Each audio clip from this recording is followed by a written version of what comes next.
Bueno, buenas tardes, ¿cómo les va? Yo soy Pablo Artizagui, veterinario, eh, fui pasante graduado del hospital de la Facultad de Veterinaria de Esperanza, ahora estoy en la cátedra de diagnóstico anatomopatológico como adscrito graduado y mi práctica privada, el 80 o 90% de mis consultas son dermatológicas. También soy miembro de la comisión directiva de la Sociedad Argentina de Dermatología y miembro de la Sociedad Argentina de Dermatología. Bueno, acá me dicen que se escucha perfecto, así que sigo nomás con la clase. Primero le quiero agradecer a los graduados que me convocaron, a Sofía y a Sergio y a Beto, la paciencia que me tuvieron.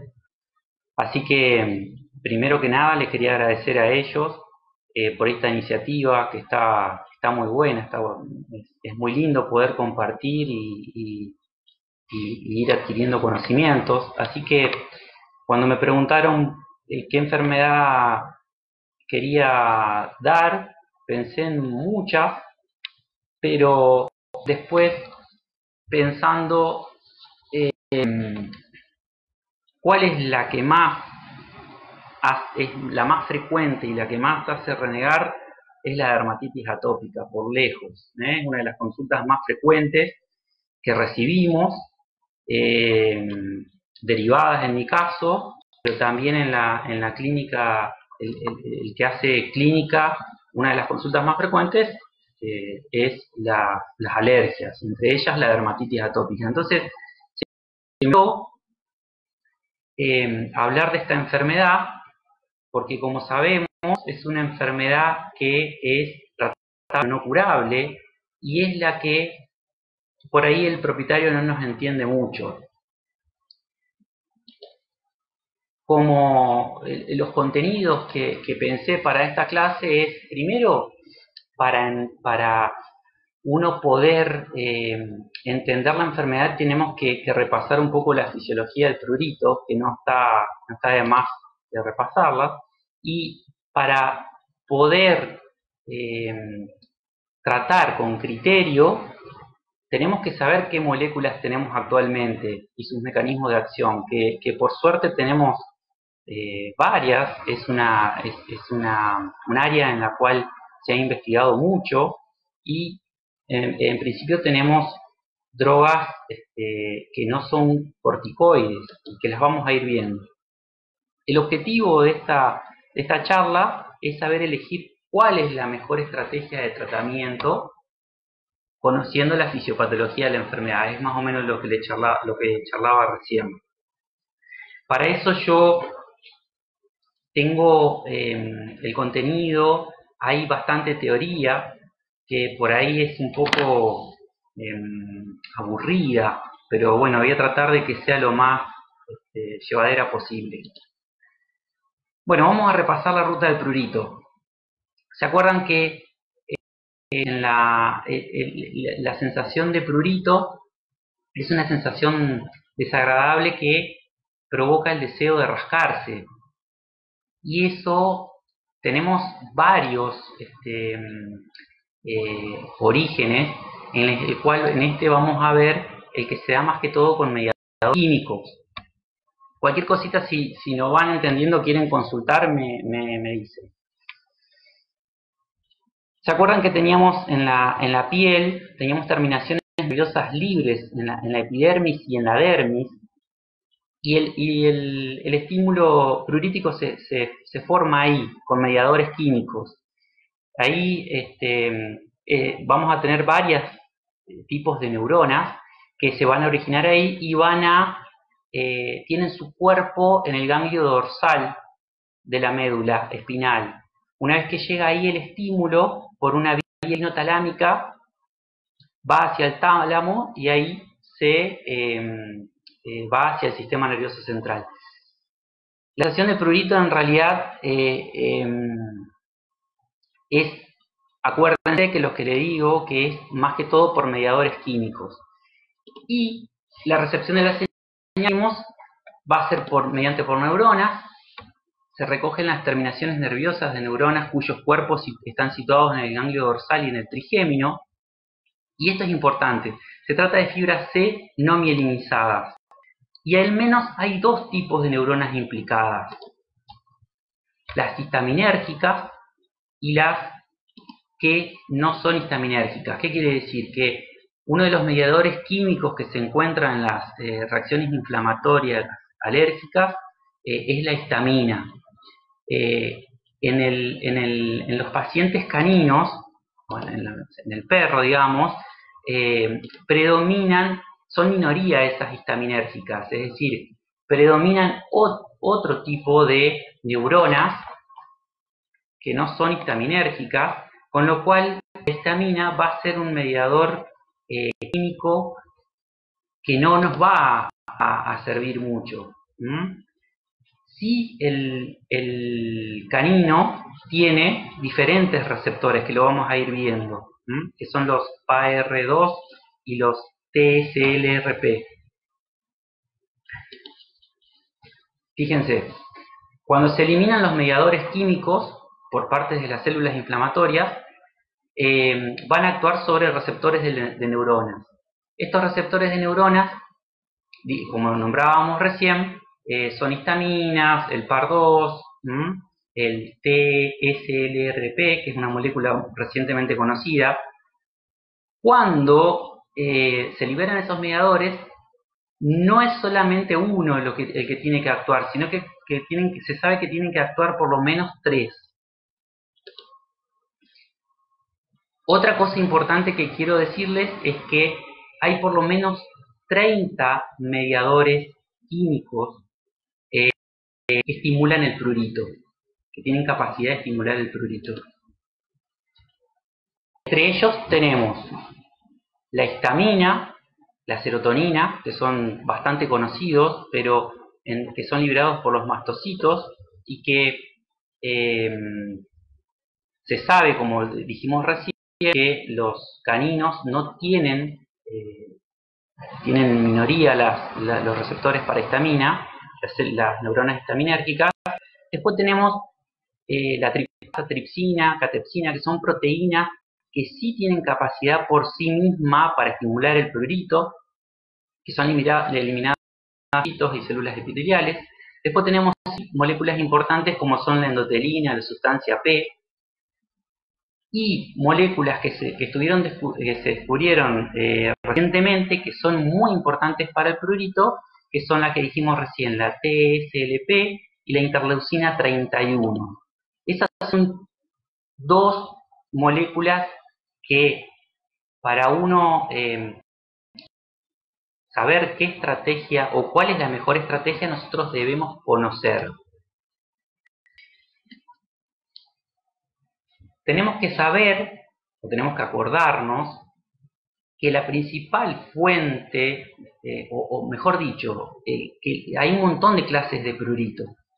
En este caso, la principal fuente de prurito son los mediadores químicos. En la dermatitis atópica lo que se produce es el ingreso de alergenos, en los cuales esos alergenos van a estimular las células de Langerhans, y esas células de Langerhans van a estimular los linfocitos, y estos linfocitos van a eliminar un montón de mediadores químicos. Esos mediadores químicos que van a predominar en la inflamación alérgica no solo van a desencadenar una respuesta inflamatoria, como dije recién, sino que también van a estimular a la neurona. Y la principal citocina que estimula las neuronas es esta acá, que es la interleucina 31. Es importante la interleucina 31 porque es una molécula que ya se conoce bastante y que, por suerte, ya hay medicación que no solamente disminuye su producción, sino que la bloquea, o sea, se une a la interleucina 31. Este es un estudio de Olivry que me gustó mucho, en el cual se le inyectó interleucina 31, perdón, ese es otro estudio. Este es descubrieron que ante una estimulación con alergenos, vieron que a las 24 horas ya hay predominio de interleucina 31 y dura hasta 48 horas posteriores a la estimulación. Desafío con ácaro del polvo. La interleucina 31 pertenece a la familia de interleucina 6. Tiene un origen en linfocitos TH2 activados. Se une a un receptor ubicado en neuronas del ganglio dorsal, también en queratinocitos, en mastocitos, en eosinófilos y macrófagos. Es decir, no está claro bien la cascada que produce en inflamación la interleucina 31. Pero sí se sabe que es muy importante. Hay estudios en el cual se inyectó interleucina 31 a diferentes caninos y a los 20 a 30 minutos produce un estímulo prurítico muy intenso que dura hasta 48 horas como vimos.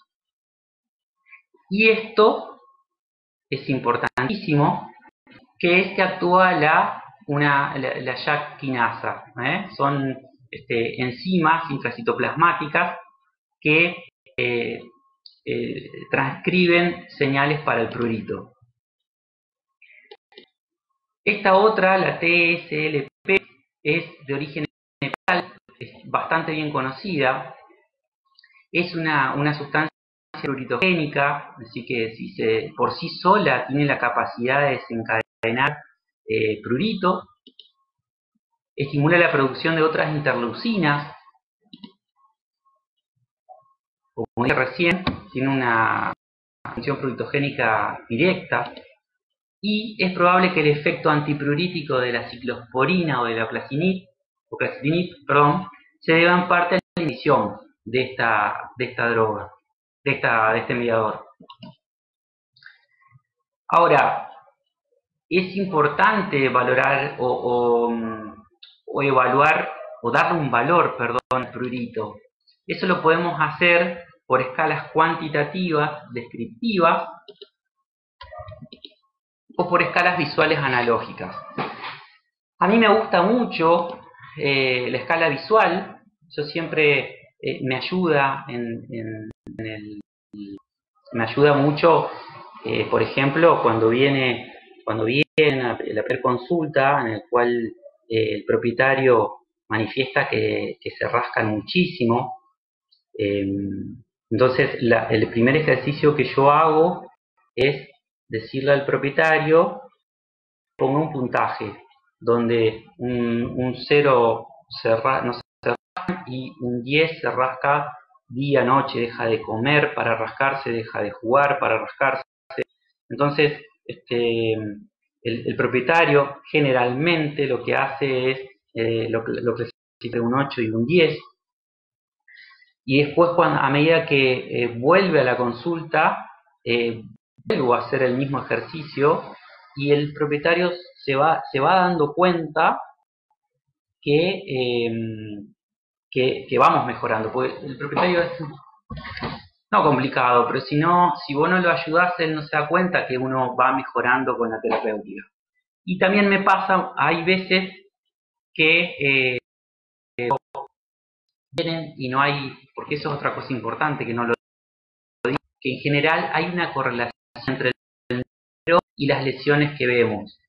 Es decir, si un paciente, un propietario viene y me dice que el paciente lo clasifica como un 10 y yo no le veo ningún tipo de lesión,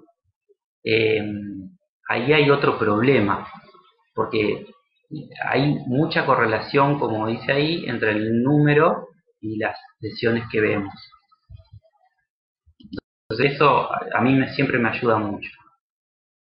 Bueno, vemos que en la dermatitis atópica hay factores genéticos.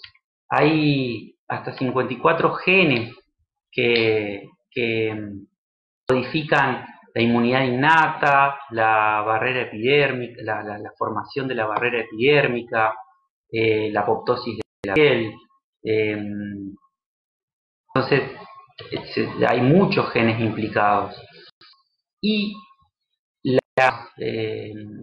nosotros vemos que los factores genéticos influyen en un problema inmunológico, hay una reactividad muy elevada de IgE, de globulina E, hay una alteración de la barrera cutánea.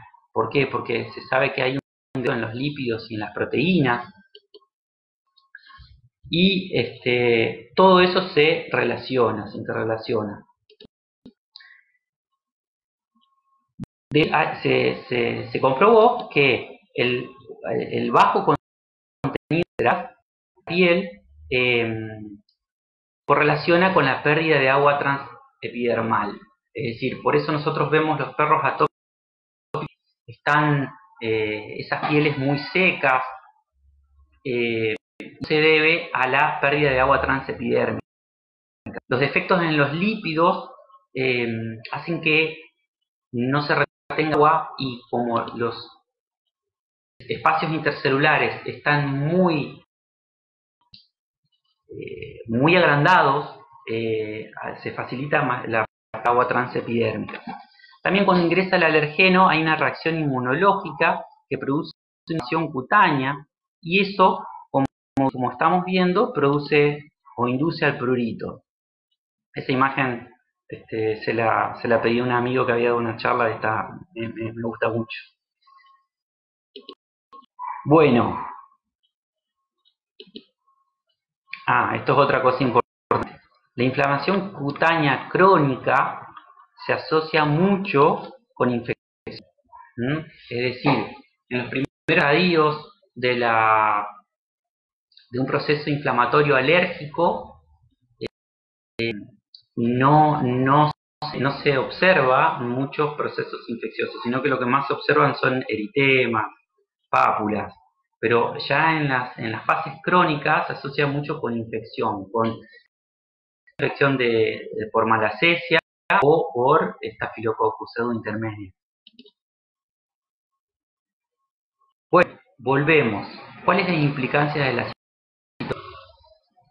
Dijimos, ¿se acuerdan que en todo el proceso inflamatorio alérgico hay mucha liberación de citoquinas por parte de los linfocitos? Sobre todo los linfocitos T, que son estimulados por las células de Langerhans. Estos linfocitos van a liberar un montón de interleucinas, citocinas, que a su vez estos van a estimular otras estructuras, como el reclutamiento de células inflamatorias, como el reclutamiento de células inflamatorias, queratinocitos. Y hay algo de vuelta importante, que la interleucina 31 va sobre neuronas, y eso va a desencadenar una sensación de... Bueno, tenemos que tener en claro que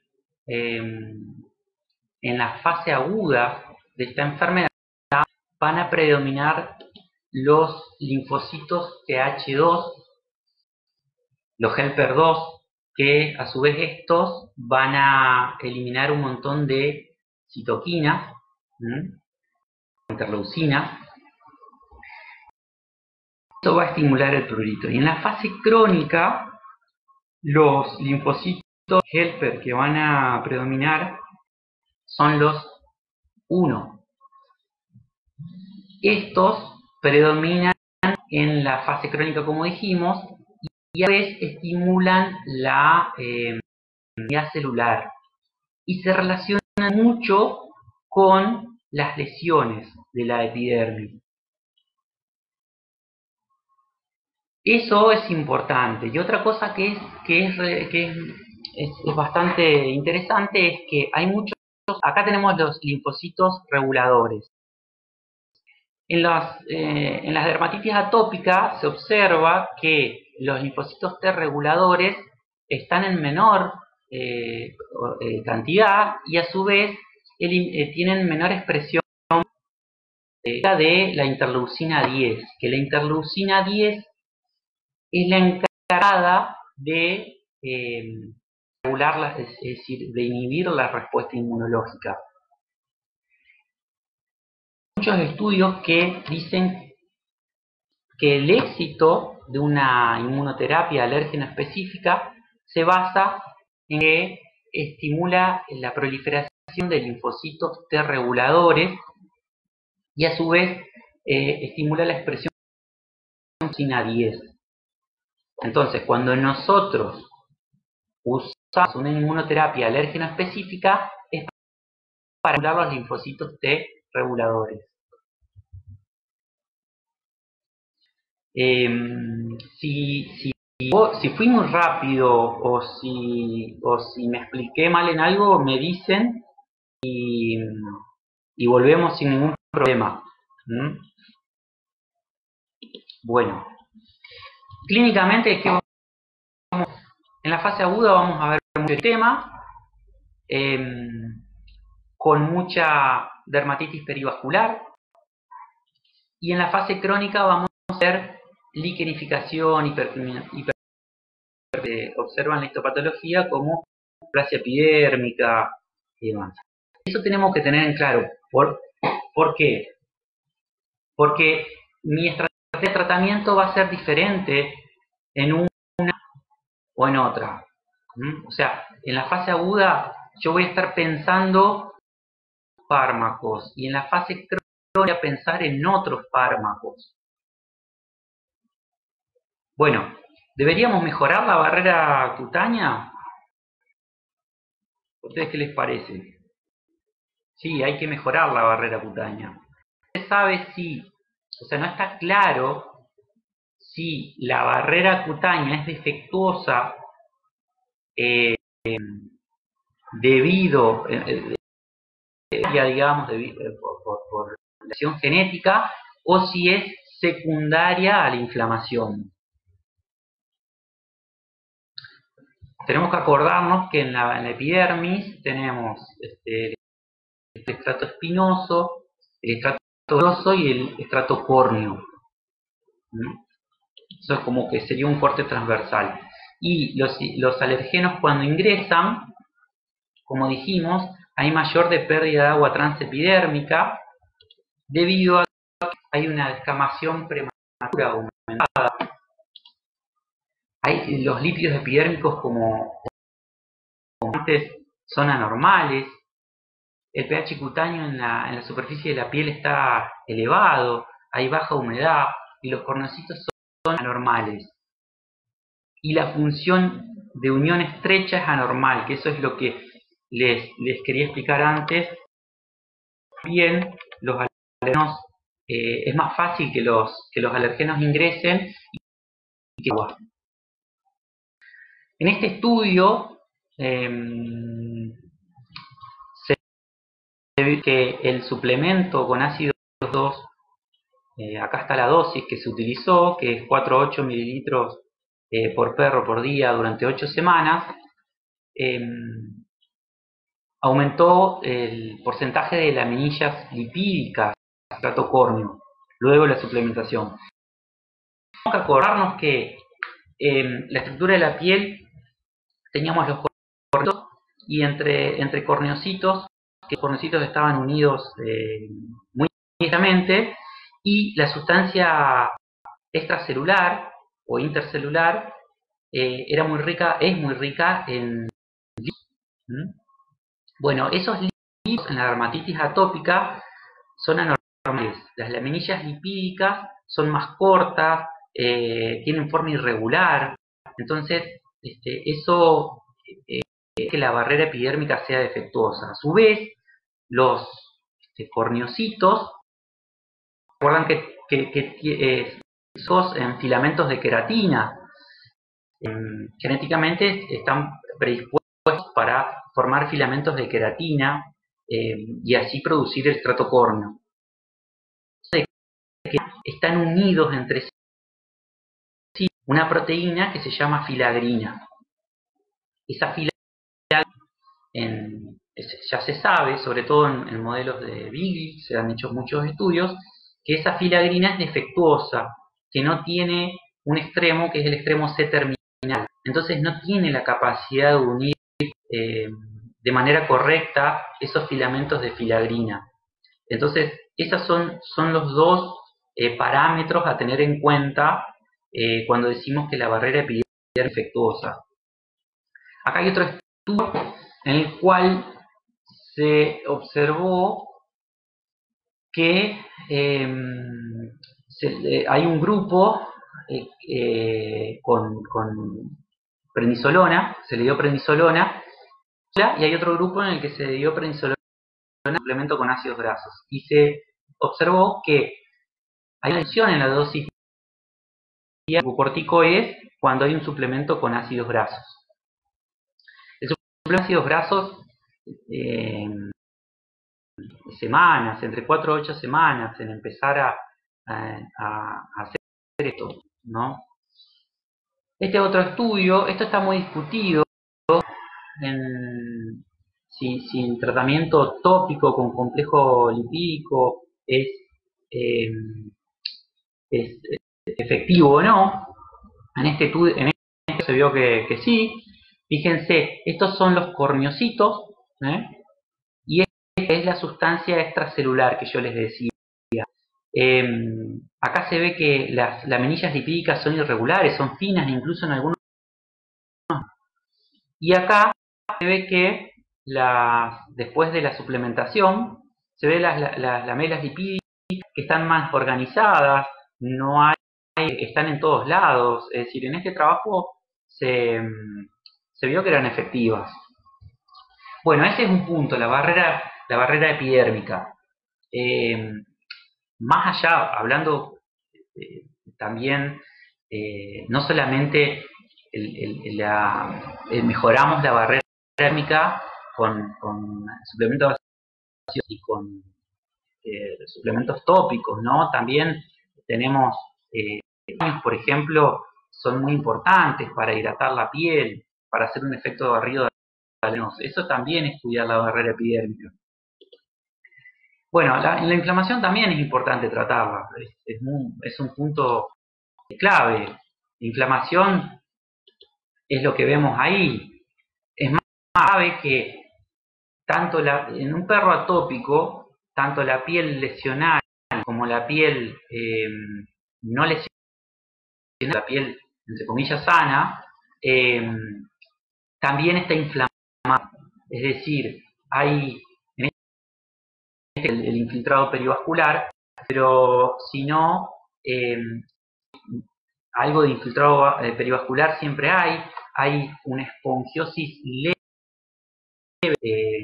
de la epidermis, hay mucha mayor cantidad de células de Langerhans, hay mastocitos, es decir, se cree que la piel del perro atópico necesitaría constantemente tratamientos antiinflamatorios.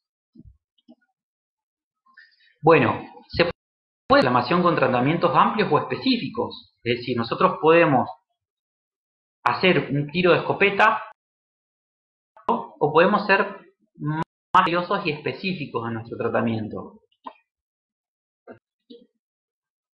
Vamos a empezar con un tratamiento amplio. Tratamiento amplio, como todos ya sabemos, lo podemos hacer con los corticoides. Con los corticoides nosotros inhibimos toda la cascada, sea inflamatoria y de mediadores químicos del prurito. Eliminamos todo. Y tenemos mucha probabilidad, pero también tenemos efectos adversos.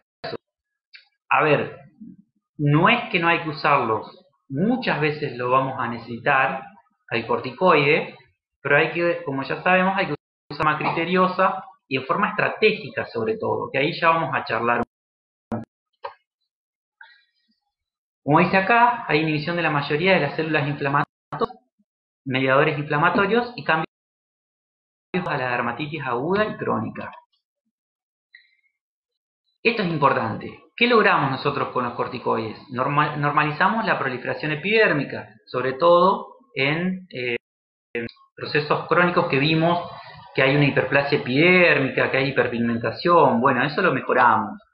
Disminuye la fibrosis dérmica, hay una inhibición de los mediadores inflamatorios y hay una activación de mediadores antiinflamatorios, formados y formados. Y fíjense, este es un paciente y luego de 60 días, es mucho, pero se trató durante 60 días con prednisolona. Fíjense la diferencia que hay. Bueno, este es un estudio en el cual se vio que la dosis efectiva de prednisolona se vio las mejorías, en lesiones, casi más del 75% se vio a las 3 semanas con 0,5 miligramos kilo de prednisolona. Bueno, pasamos a otro tratamiento amplio que es la ciclosporina. La ciclosporina, tenemos varias presentaciones. La que es más sencilla de conseguir es esta acá, la del Instituto Dermatológico. Yo siempre usé esta, me gusta mucho. Y la ciclosporina, el mecanismo de acción que tiene, acuérdense que los linfocitos T, estimulados por las de Langerhans, liberan un montón de citocinas. Y la ciclosporina lo que hace es inhibe la expresión génica de la interleucina 2. La 2 es una citocina que estimula la proliferación linfocitaria, sobre todo de linfocitos T. Entonces, es un tratamiento amplio, no es específico, pero tiene muchos menos efectos colaterales que el corticoide, y a su vez es una droga, es decir, no requiere tantos controles hematológicos, es decir, no, en humanos sé que está asociado mucho a problemas renales. En veterinaria la verdad que no hay esos problemas, está comprobado ya que no hay. Lo que sí puede producir es algunos trastornos vaginales, hiperplasia gingival. La verdad que yo en 12 años lo vi 1 o 2 veces nomás y es totalmente reversible. Es decir, vos sacas la orina y a las 24 horas ya tenés normalizado todo. Bueno,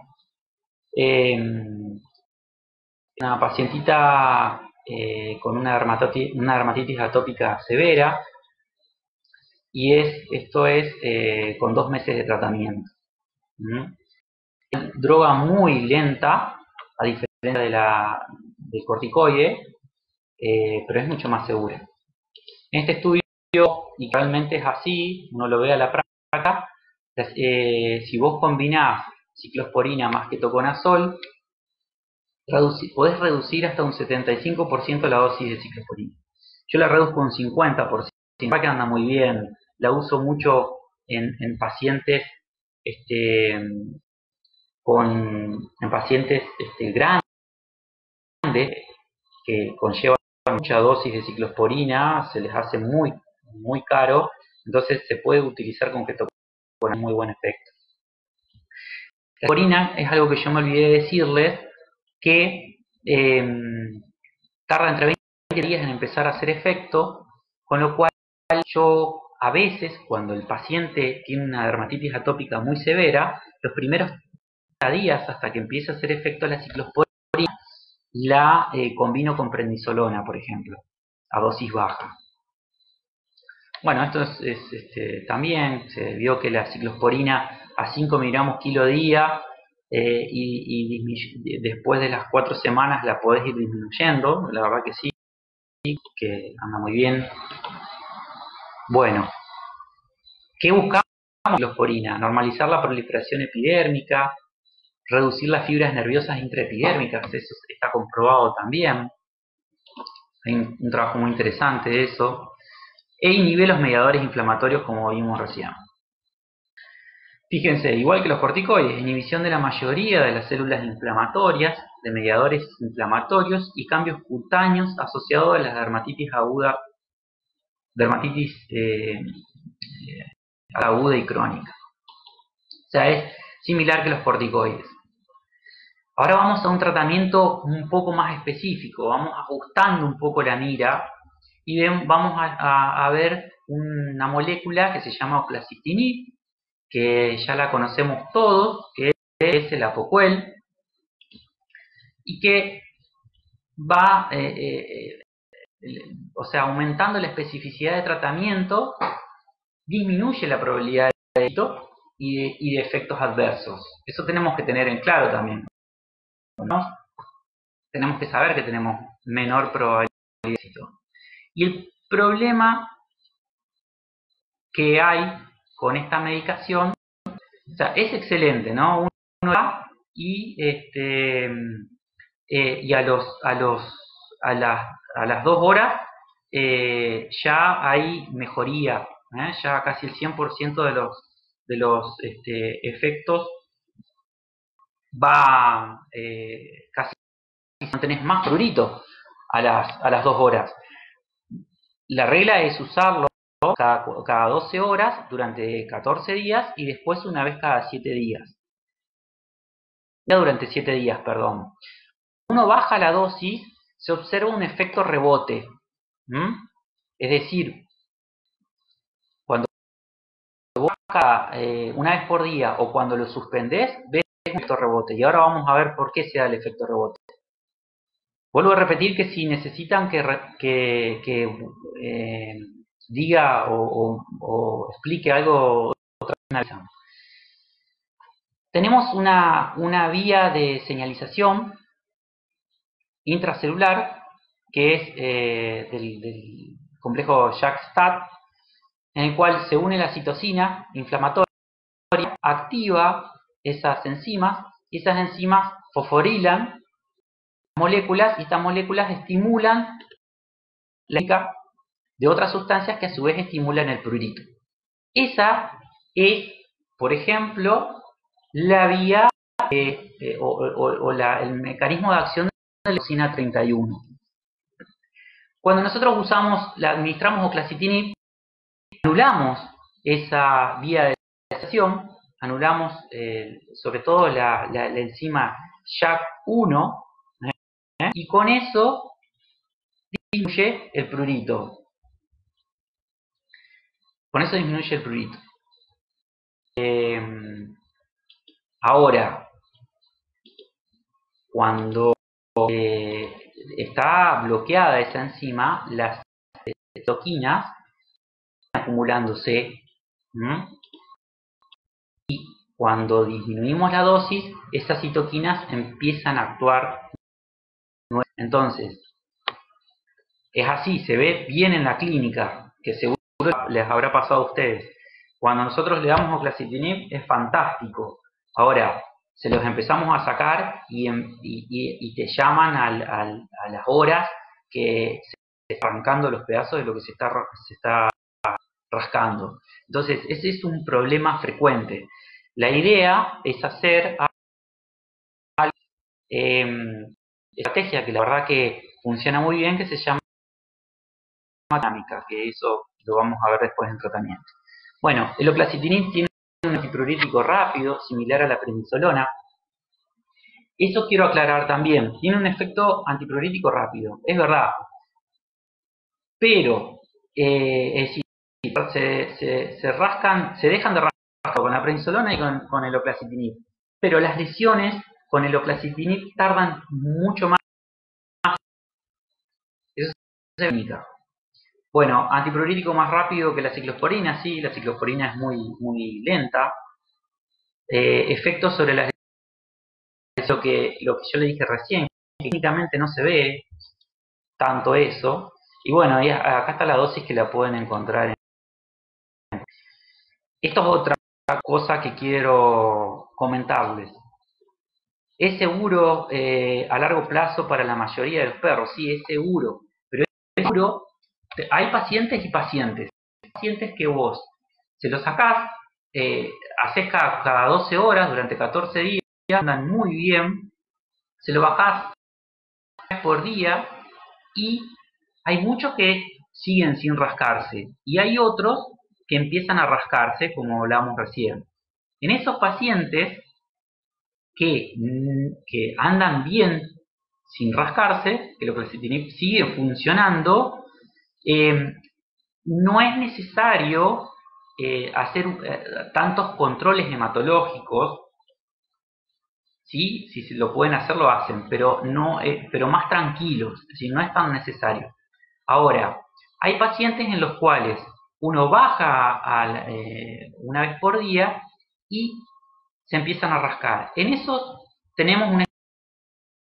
O, por ejemplo, si le estamos dando medio comprimido por día, aumentarle a 3/4 comprimido. O darle ese medio comprimido dividido en dos. ¿Me expliqué? Es decir, darle un octavo a la mañana y un octavo a la noche. En esos pacientes que yo necesito hacer eso, que se puede hacer, pero tengo que tener más cuidado, tengo que hacer más controles hematológicos. Porque a la dosis que te recomienda el laboratorio, es una dosis en la cual está probado que solo inhibe la enzima JAK1. Pero en los pacientes que tenemos dos porciones, una que es JAK2, que no que se lo expliqué. Bueno, a la dosis que te lo indica el laboratorio solamente inhibimos el JAK1. Si nosotros lo sostenemos en el tiempo o le damos más dosis, corremos el riesgo de anular también otra enzima que se llama JAK2. Y esa enzima JAK2 interviene mucho en la hematopoiesis. Entonces hay que tener cuidado con eso. No sé si me expliqué, no tengo problema. Este es un paciente tratado con oclacitinib sin tratamiento y este es tratado luego de 3 semanas de oclacitinib. Este es otro paciente, fíjense la diferencia. Bueno, a largo plazo, a la dosis indicada no hay tanto problema, pero si podemos tener, en este trabajo por ejemplo se vio que hubo efectos colaterales como cistitis, infecciones bacterianas, vómitos, otitis, piodermias. Acá estoy leyendo una pregunta que dice, ¿el uso puede hacerse por vida? Bueno, ahí ya te respondí. Después la voy a volver a ver y si hay algo más te respondo. También el trabajo me pareció interesante ponérselos que a la dosis adecuada, este estudio ve que no en la proliferación de linfocitos T ni de la producción de citoquinas.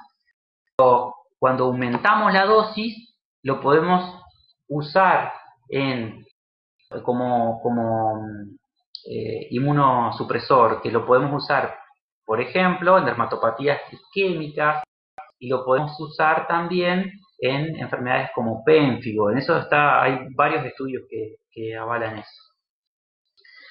Ahora nos vamos a un tratamiento más específico todavía. Ahora sí estamos disparando con una mira, digamos, que es una droga que se llama Loquidemab. Es una droga que nosotros tenemos, no es una droga, es un anticuerpo monoclonal. Nosotros no lo tenemos. Este año Zoetis lo iba a traer, ahora no sé qué va a pasar con todo esto, pero iba a estar en el mercado de este año.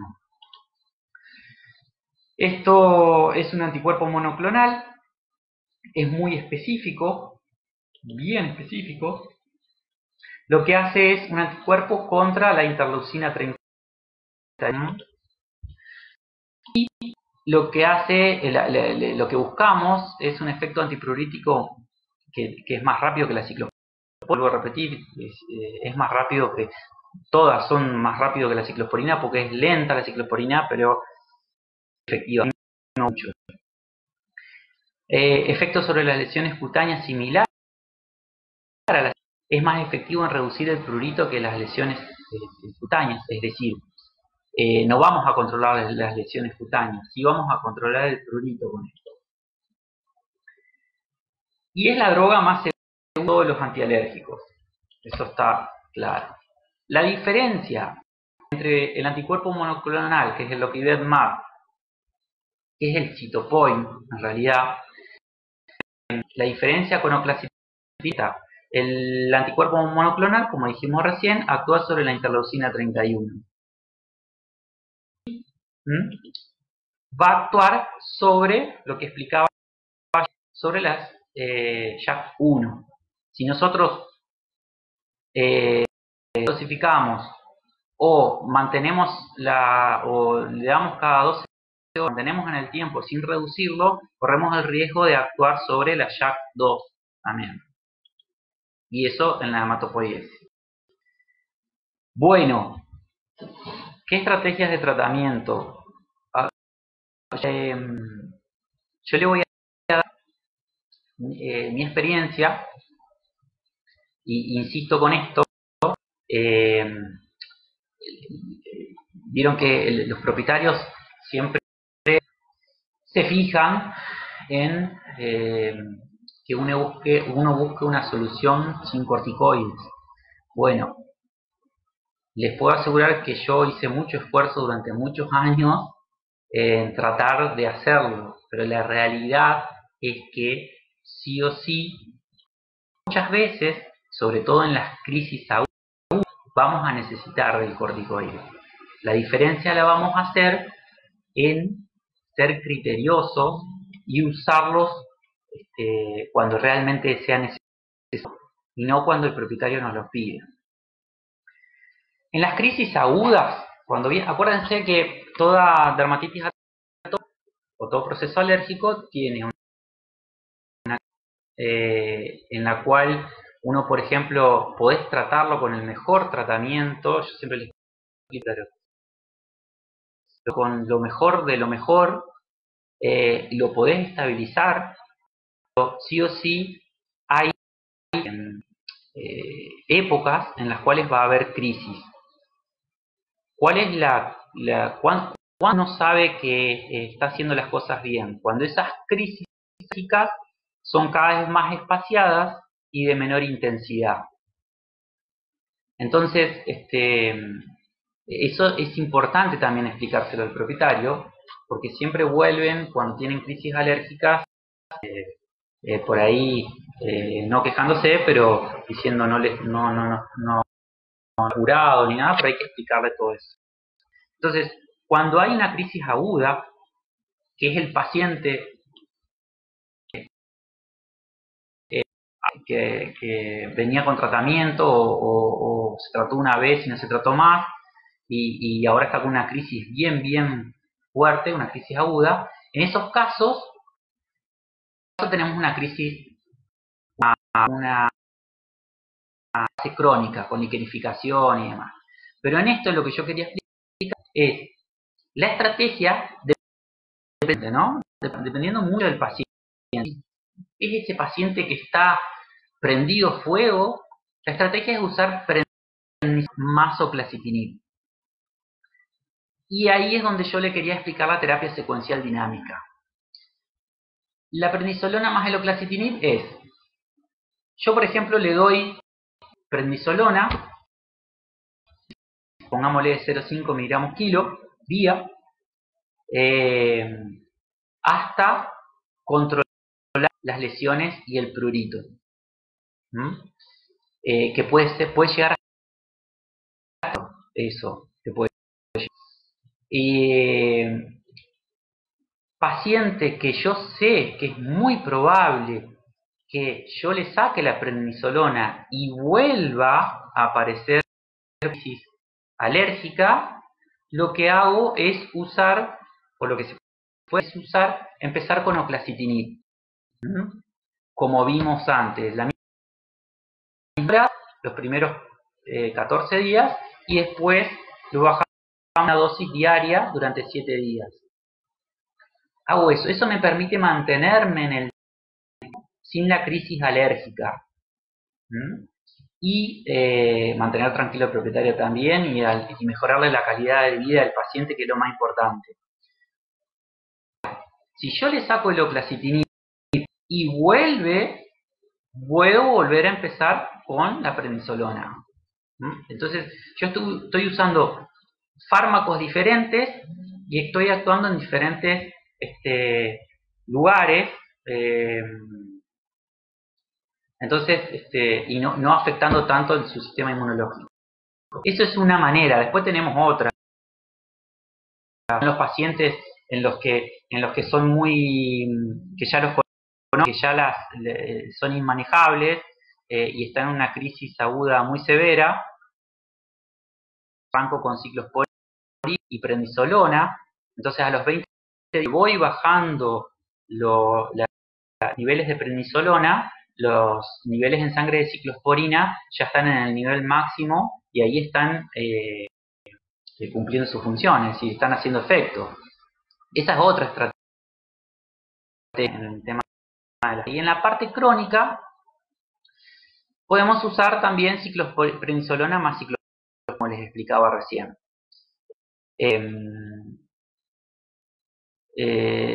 Acuérdense que siempre la ciclosporina la pueden combinar, eso es lo que quería decir, la pueden combinar con ketoconazol, que anda bastante bien.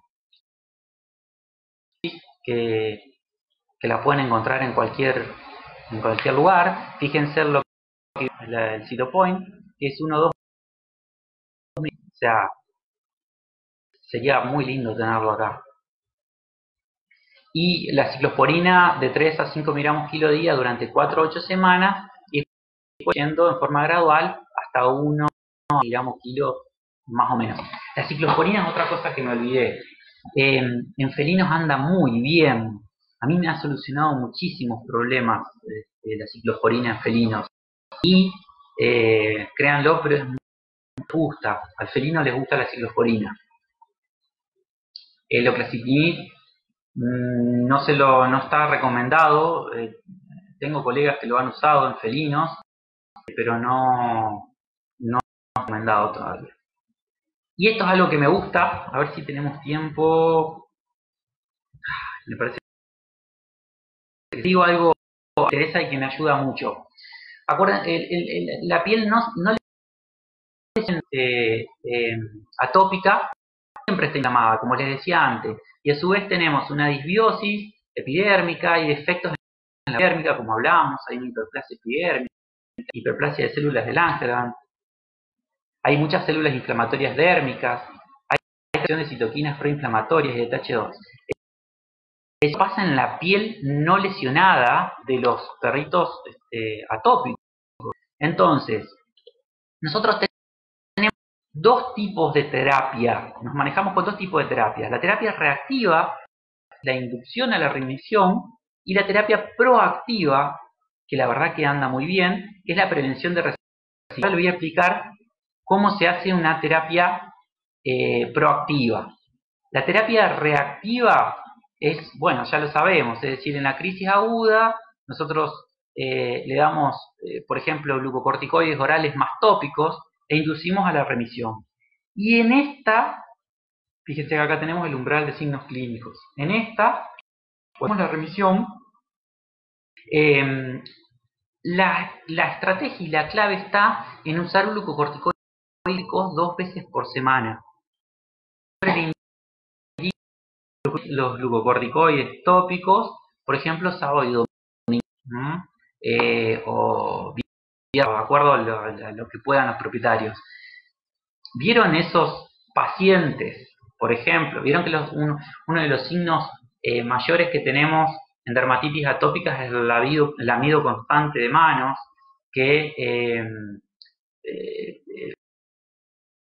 eso para los propietarios y para el paciente, obviamente? Bueno, en esos pacientes, vos lográs la remisión. Yo uso alguna estrategia oral junto con corticoides locales.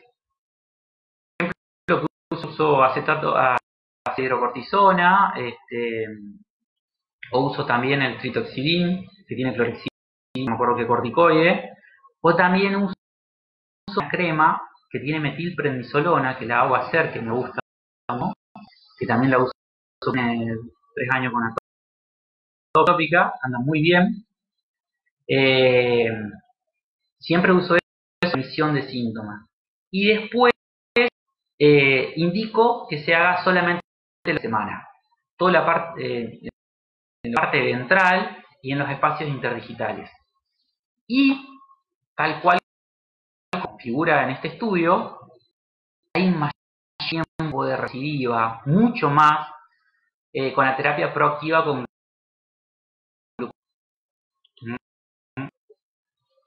fíjense lo que les decía recién, la terapia reactiva la hacemos con drogas menos específicas, por ejemplo, corticoides, por ejemplo, oclacitinib o ciclosporina, más iotópicas. Perdón, lo hacemos con drogas menos específicas, que son fórmulas orales y iotópicas. Y la terapia, ahí sí está bueno hacerlas con drogas más específicas, como por ejemplo estaría buenísimo que tengamos el Cytopoint, más glucocorticoides, perdón, tópicos. Eso explica, la verdad que a mí me ayuda muchísimo. Logro pacientes con la terapia proactiva, bajás el nivel de medicación por vía oral, si hay muchísimo que mantener así. Incluso hay pacientes que vale la pena intentarlo porque muchas veces funciona, es en esta etapa reactiva, temprana, tardía, más que todo en la tardía. Nosotros con corticoides tópicos podemos hacer una remisión. Bueno, la clase ya, les doy muchas gracias por haberme escuchado. Creo que transmitirle todo lo que estudié y toda la experiencia por ahí, poca o mucha que tengo. Quizás, a ver ahora el tema de las preguntas.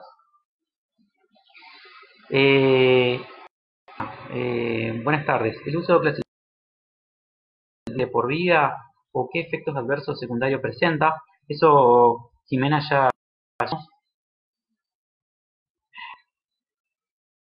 para tratarlo 60 días produce mucha inmunidad.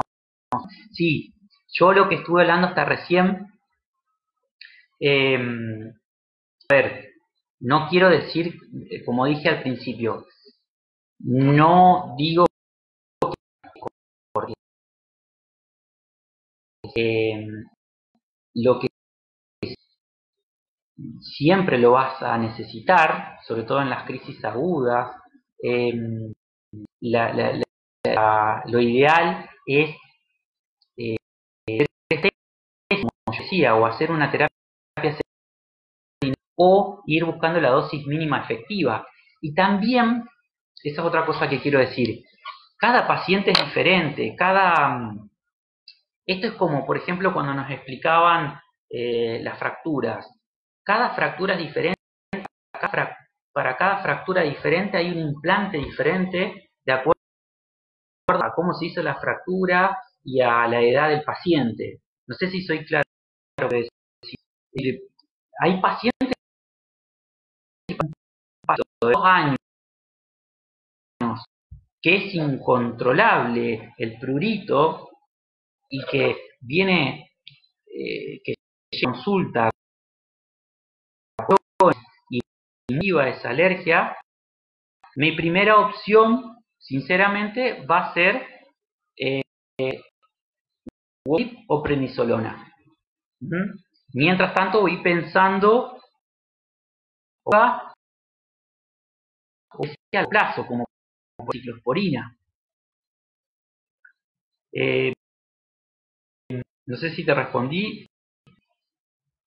¿Qué ácidos grasos se siempre... Sí, los ácidos grasos tenés muchas marcas comerciales, tenés los de Instituto Dermatológico, esos son los que yo uso. Eh, Después hay algunos de Cume, me parece, pero son fáciles de por brazos. Germán repita el uso de Apoquel, se cortó justo la señal. La ciclosporina más el ketoconazol lo usás a 10 miligramos día y la ciclosporina la reducís a la mitad. Ciclosporina sola. Esa es otra cosa que me olvidé de decirles. Lo ideal, la ciclosporina, sería tener una ciclosporina microemulsificada y sería dársela 2 horas separados de la comida. Hay estudios que dicen que no hace falta, pero la mayoría de las veces, la mayoría de los estudios, te dicen que tenés que usar 2 horas alejado de las comidas para que mejore la absorción. La Silvi que pregunta con respecto a la clocitinib, ¿cuándo disminuimos la dosis? A veces el día, ¿durante cuánto tiempo? O depende del paciente. La dosis, Silvi, siempre es, como la puse ahí, de 0,4 a 0,6, uso 0,5 miligramos kilo, cada 12 horas, durante 14 días. Ahí ya no hay riesgo, ahí inhibís la JAK1, no hay ningún problema. Pero después de ese tiempo, vos tenés que bajarla a la misma dosis una vez por día. Usás durante 14 días cada 12 horas. Y después reducís la dosis a una vez por día. Y eso lo tenés que mantener durante 7 días. 7 días en el paciente ideal. En paciente que vos la dosis lo podés usar a largo plazo, que no vas a tener muchos inconvenientes.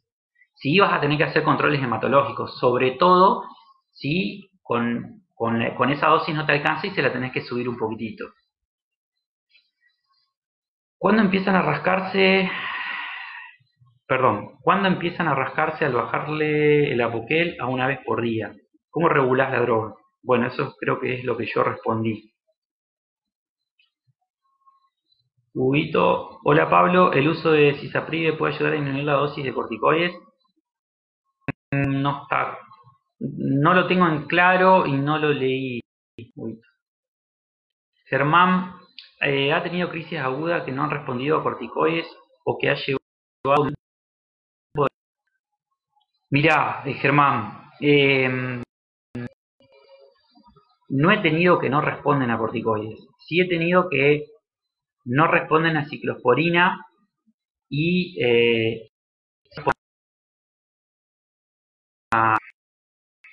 la prednisolona. Lo que yo me preguntaría es si realmente estoy ante un prurito alérgico puro, es decir, si no tengo asociada ninguna infección bacteriana o por malacesia concominante que no me deje actuar bien al corticoide. Siempre todo esto lo que yo les comenté es en base a un prurito alérgico puro, como dije recién. Ale, ¿la prednisolona va disminuyendo la dosis? Sí, la voy disminuyendo. ¿Cómo lo haces? Al combinarlo con oclacitinib. Bueno, eso es lo que yo dije. Yo no recomiendo combinar la prednisolona junto con el oclacitinib. Sí se recomienda hacer la terapia secuencial dinámica, como dije, Ale. Y la dosis, siempre voy buscando la dosis mínima efectiva. Es decir, por ejemplo, dependiendo de cada paciente. Pero yo arranco con 0,5 miligramos kilo día y hasta remisión de lesiones y síntomas y prurito, digo, y después de ahí voy buscando la dosis mínima efectiva. Eso lo hago o disminuyo, como todos sabemos, es decir, después lo hago cada 24 horas, después cada 48, así hasta buscar la dosis mínima efectiva. María, ¿cómo se hace con pacientes que son atópicos y llegan a Cushing? Solo Apoquel y ciclosporina. Sí, primero que si nosotros seleccionamos el paciente, como venimos hablando, cada paciente hay que usar una estrategia diferente, ¿no? Si es un paciente que nosotros, a ver, si nosotros o fue inducido por nosotros, podemos ir reduciendo la dosis y a su vez que vamos reduciendo la dosis vamos combinándolo con oclacitinib o con ciclosporina, no hay ningún problema. Creo que esa era la pregunta. Y si tiene Cushing, por ahí te recomiendo que no uses nada, sobre todo la ciclosporina, que tiene un efecto amplio. El oclacitinib por ahí sí lo puedes más porque es más específico. Carlos pregunta, ¿hay diferencia en la respuesta a los diferentes tratamientos según las razas? Sí. Se sabe que el genotipo de la dermatitis atópica varía en diferentes razas y en diferentes zonas geográficas. Entonces, eso explica las diferentes respuestas a los tratamientos y la signología clínica. Karina, ¿qué dosis usás cuando combinás ciclosporina y ketoconazol y por cuánto tiempo manejás? A eso creo que ya la respondí, Karina. Si los que quieran les puedo mandar la clase con las dosis. María Laura, gracias. En el prurito refractario a Apoquel y al ciclo los más comunes que hace. Entiendo la pregunta. Sergio, así la frecuencia de dosificación de oclacitinib a los 14 días, ¿se podría incorporar prednisolona a dosis? No.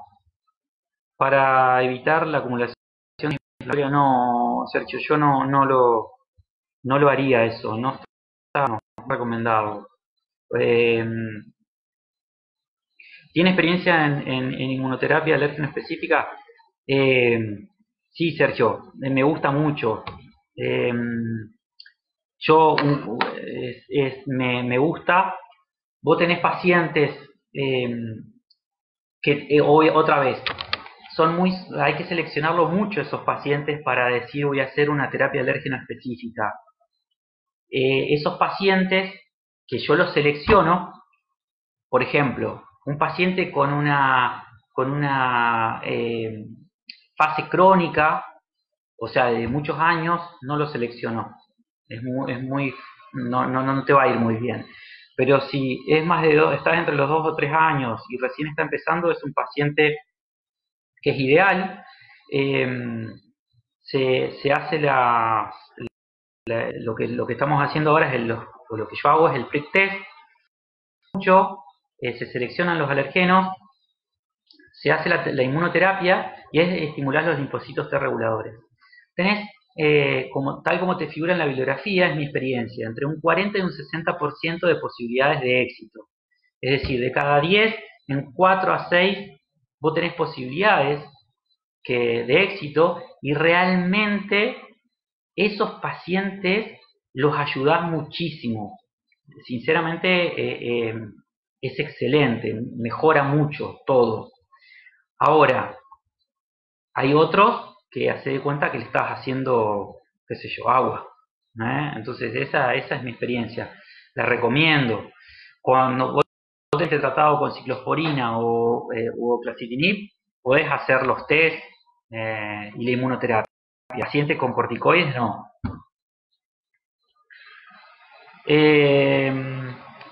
Y Francisco, sí, usa esas ceramidas de ese laboratorio. Ayudan a la barrera. Otra cosa que justo me vino bien esta pregunta es que la dermatitis atópica no es una enfermedad lineal, ¿no? Es una enfermedad muy dinámica, en la cual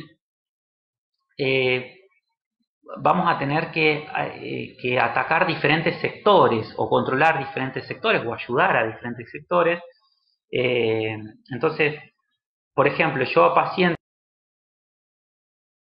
sí o sí en forma estricta los baños semanales, eh, el suplemento con ácidos grasos o lípidos tópicos, la terapia proactiva, una u otra.